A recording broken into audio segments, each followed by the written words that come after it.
Hello everyone, welcome back to our channel. In this video, we are going to see how to delete Instagram block list without Unblock. To do this, first of all, open your Instagram and click on the profile icon which is on the right bottom corner of your screen. Then select the three lines on the top right corner and then scroll down until you see help. Click on help, then go through report a problem.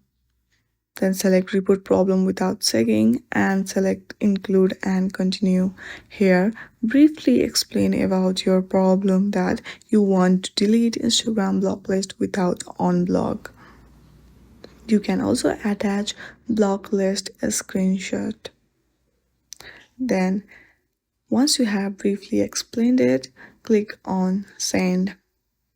This will solve this issue.